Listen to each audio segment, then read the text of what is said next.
Okay, we are rolling. Hello everybody, welcome back to my channel. I have a very special guest today. This is my friend Kayla. Hi! And we actually met tour guiding in Europe a few years ago. We became really good friends and I'm visiting her here in Queenstown right now. And Queenstown's like one of the tourism meccas of the world. So we thought for today's video, we are going to talk about what we believe travel will look like in the future, because obviously COVID has just changed travel and tourism forever, and we think that there are a few ways in particular that it's going to look very different. So Kayla, why not introduce yourself quickly? Yeah, so I'm Kayla.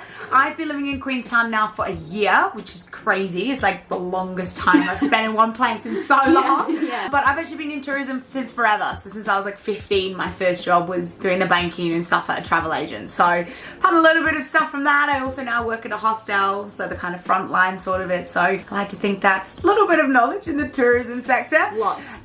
Not just a little. Now we are going to jump into our predictions. We've got about 20 and they are all worth sticking around for, I promise. We've got a little list on my phone here, so if I'm looking down, I'm not being antisocial, not scrolling. My first prediction is that travel will be more spontaneous. Now, before COVID, everyone would book trips out like a year or 6 months in advance. And now in the climate that we have, that's not going to be possible because we've learned that things can change so quickly. An example of this is I booked this trip to come to Queenstown about 2 weeks ago. So I knew that the conditions were going to be safe, and also so can avoid having to rearrange your travel all the time and deal with the cancellations. And travel, I think, will become much more spontaneous and be organized in the short term rather than the long term. Awesome. So my first prediction, I think, is going to be that first world countries are going to travel to each other first. So I can almost see that here in Queenstown. Like they're talking about Australia and New Zealand bubble. We're obviously first world countries, and then you hear of other, like on the Asian side, like Singapore and Hong Kong, really well-off countries. They're talking about a bubble. You know, the vaccine is going to become more available to us in the first world countries, and therefore it's just going to be first world countries traveling to other first world countries. I feel that that's gonna be happening, which is sad in one way because I really want the third world countries. They're gonna need us more than the first world countries, but I think ultimately that's what's gonna happen. Exactly, and it's good to see that some countries are considering those around them that are less fortunate. I know in New Zealand they're looking at making sure the Pacific Islands are vaccinated because they rely on tourism as well. Exactly, yeah, and it's going to benefit them as well in the long run. Yeah, this leads on to vaccinations, and we believe that at least for international travel, you will need to be vaccinated to travel. I don't know what that timeline will look like, but I think definitely within, 3-4 years, if you're not vaccinated, you're not traveling. No. And that just is the reality of it. I'm sorry if you're a vaccination conspiracy theorist. But I mean, it's not unusual to get vaccinated before you travel anyway. I went to Egypt a few years ago and I needed to get specific vaccinations for that. People who are making these vaccinations, they are so qualified to be doing this. I think the whole world is focusing on one thing. Like. Yeah, that's right. We're all working together to get this done and to make sure that we can be safe and healthy when we travel in the future. It's probably not going to be the case, but I feel like the whole world kind of has this really bad media aspect on America at the moment. Yeah. So the whole world could just shut off America, I feel, is one thing that could happen. I'd like to hope not. There's some things I haven't seen in America, but the world could just go no to America because of the rap it's getting at the moment, and their COVID is just like not under control. Now the worst country in the world to suffer. So the rest of the world could just say no America. Which is a shame because I know lots of beautiful people in America. I know, me too, and I want to visit. We want to go back, but yeah, who knows?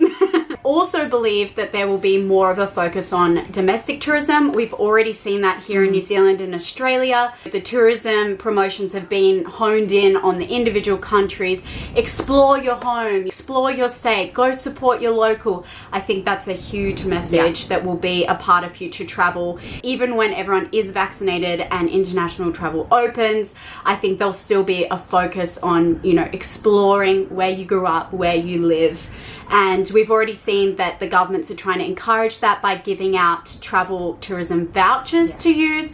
My family used one of those recently in Tasmania, where the government gave us some money, so we were more enticed, we were encouraged to go and stay in other places and support the local tourism industry. And briefly said before, but I think the bubbles will happen. Like, as you said, Australia, New Zealand, Hong Kong and Singapore. I think you get travel bubbles happening in Europe as well. Even last year, like in the summer, there was a little bit of stuff going on, you know, like Germany and France might open to each other and stuff. But I think travel bubbles are going to become more likely between the countries. I guess countries they trust as well. Like, I don't know, we might see some sort of Commonwealth thing happen or something. The countries that are surrounding with the same sort of rules and things in place. But I think, definitely travel bubbles will start to happen, which something is going to get us to the end goal of it's not going to be like, all right, we can travel, the whole world is open again. Never. It's going to happen in stages. Yeah, definitely. Yeah. Me and Kayla both believe that after COVID, international flights are going to be, on average, more expensive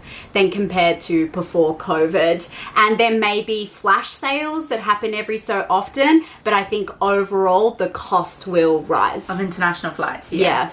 But I do think that with the cost of international flights going up, when you are at a destination, it's gonna be cheaper. Like, I've seen that in New Zealand already. Like, living and working in Queenstown, the prices have significantly dropped in what was the most expensive place probably in Australasia to stay. Like, the prices have really dropped. So I think the local economies will really value us coming to the country, and, you know, sightseeing, accommodation, all of that is going to be much cheaper. So I think if people can get over that initial, like, oh, my flight is so expensive, once you're there, I think you're going to save money, and the locals are going to need us to travel to. That's right. And because of that, the experiences are going to be even better. Yeah, because absolutely. It's all going to be as well more word of mouth because it's more local tourists. Oh, a big one is cancellation policies are going to be more flexible than ever before because, like, companies won't get away with crappy cancellation policies anymore because we know that things can change so fast and tourists need to be covered.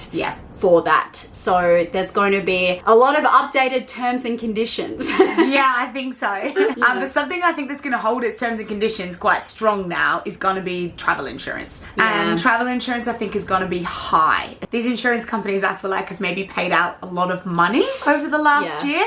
And travel insurance previously, you know, it was something that was making loads of money. You know? Working as a travel agent for years, so many people, you never really got many travel insurance claims. So these insurance companies were making lots of money. And I feel the last year, they've probably been affected so much more than what people are thinking. So I think their premiums are going to go up in price significantly, especially for anyone in that high risk sort of category, or if you've not had a vaccination. I think there'll be tons of terms and conditions around travel insurance altogether. Yeah, because people will need to make claims more often. Yes.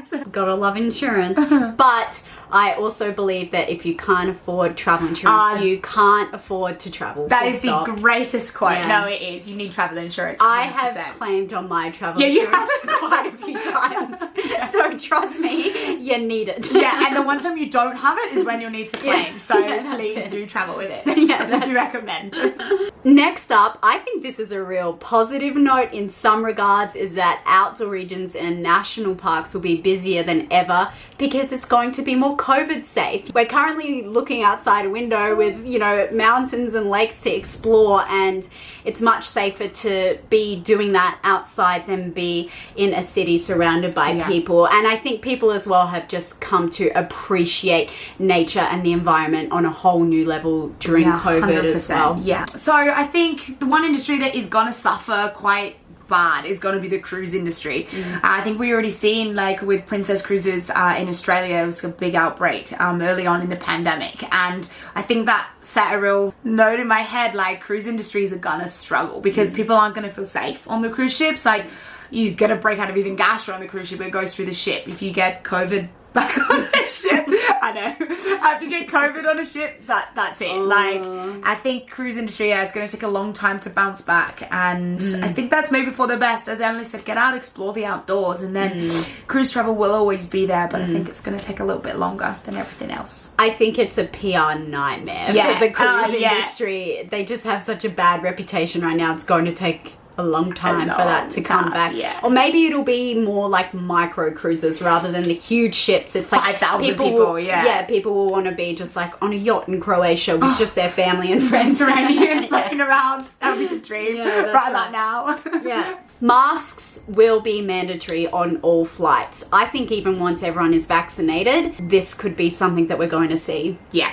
Here in New Zealand at the moment, masks are encouraged on flights because we don't have COVID cases, but the second a single community case comes back in, masks are mandatory. In Australia, yeah, most places in the world are operating by that, and I actually think airlines might stick to it for a little bit longer. I think so. It was Not something to forever. stay. Yeah, but it will stick for a little for a while, while. just to be on the safe side, because that's obviously where we've seen the pandemic really spread across the world through air travel. So I think it'll stick for Air a while. is circulating in that cabin, and you're like know, the scared thought to of it. breathe. But it will never stop me from getting on that plane. Yeah, that's Never. right. I think that families will be the last group of demographics to travel again. I look at like Emily and I, we just cannot wait to get out and travel. So that's kind of ticked off. And we're not the only ones. It's kind of ticked off our age demographic that we're going to want to go out and travel. The other argument, I thought maybe, you know, your retiree, our grandparents sort of generation. I don't know, if I was them, I'd be looking at, this is my last chance to kind of travel. Screw it. A lot of them are just going to go into it. Like, I even know some more people that don't even want the vaccine because they're like, I just want to go out and do it. Like, you know, see the rest of the world I've got to see. So I think that the families are going to be a little bit more reserved in like, I've got young kids. I want to make sure that everything is safe before I travel. Everyone else is just kind of be, as soon as those borders open, let's get out of here and get back exploring the world. You can be COVID safe as an individual, but then when you're looking after like crazy toddlers running around and you're trying Touching to protect everything. them, Putting like their the fingers in their mouth. germs. Ugh. A bittersweet one, sad to begin with, is the fact that a lot of small businesses just won't exist after COVID. We've worked in Europe alongside businesses who have been running for like 100, 200 years, family run, locally owned businesses that have welcomed in tourists for like centuries or decades.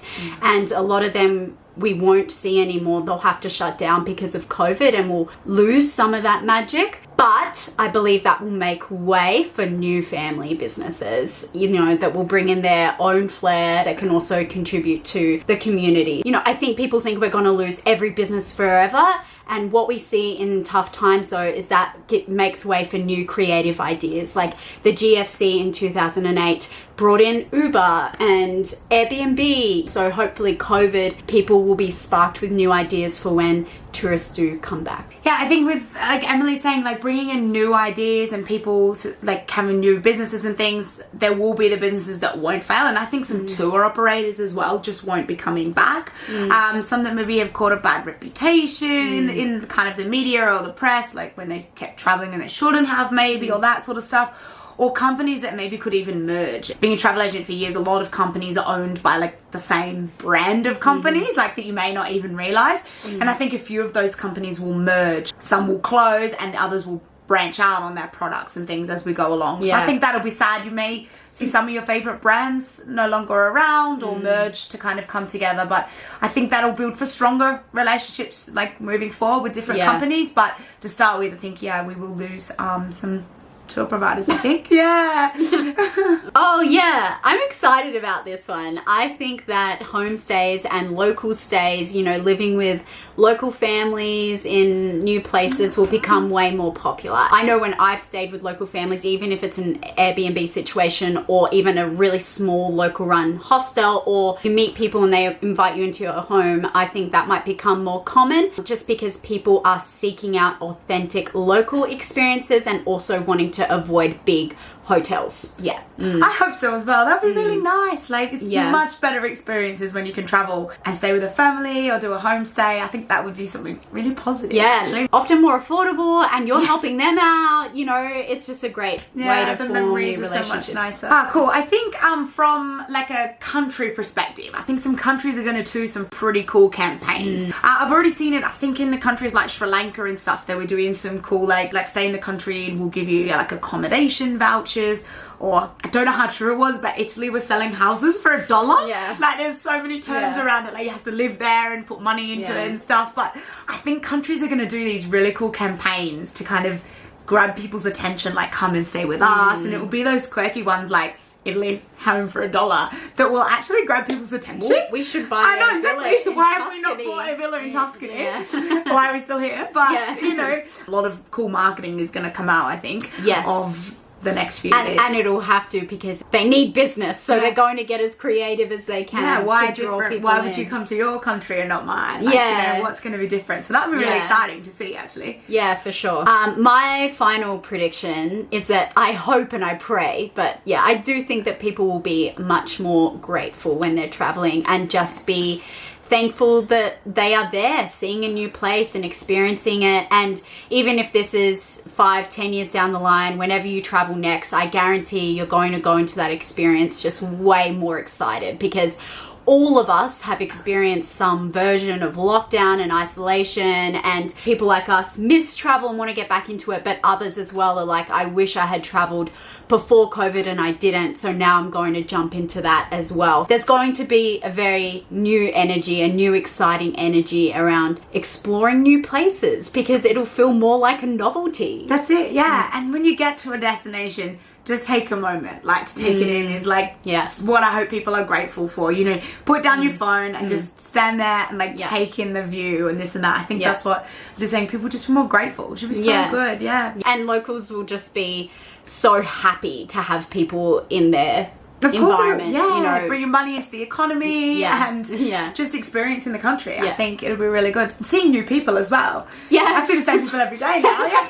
Well, I want to end on something really positive. I think the one thing, especially I look at people in the UK, they've been in lockdown for so long, and I see people using their time for something productive. Learning a new language, reading a book. Maybe you've watched Bridgerton and was like, I want to see these castles in England, which do Yeah. exist. So I think people are going to go to these places understanding a little bit more about travel. I'm in the process of learning some more Portuguese, but you know, I hope people are taking this time, learn a local language. It's so helpful when you get to a country. Watch Netflix, watch World War II in colour, understand a little bit more about the history that happened in Germany and all throughout Europe, all throughout the world in World War II. You know, I hope people are using this time to then benefit their travel, which I think so. Or just make a trip up, plan it. I've done many of just dream like bucket list trips. Yeah, I'm just write a planning. bucket list. Even if you're ticking off things on your bucket list 20 years down the track, it's still just a good way to dream and to get educated And give you positive to get through. I know there's probably some people still in lockdown, so give yourself something to think about, something to look forward to, because we've seen the other side of lockdown here in New Zealand, and it's so good. So just keep, you know, like dreaming and planning, because there's so much more out there in your own backyard, and then eventually the world again. It will happen. And with that, thank you so much for watching me and Kayla rant about our favorite topic. Yeah. It'll be very interesting to maybe watch this video in 5 years' time. Oh my God. See if My we first were YouTube right. video. Yeah, that's it. Didn't you do a good job though? It will be interesting though in 5 years to see if things came true, or you know, we're just talking nothing. Like, you know, it's really and we were like, oh, we thought we knew Knew stuff, it all, yeah. but we really didn't. Make sure you subscribe if you haven't yet, and thumbs up this video as well. If you have any video requests down below, let us know. We want to see Kayla again. No, thank you, Emily, for having me. Oh, That's so much. anytime. And with that, see you again next time. Bye.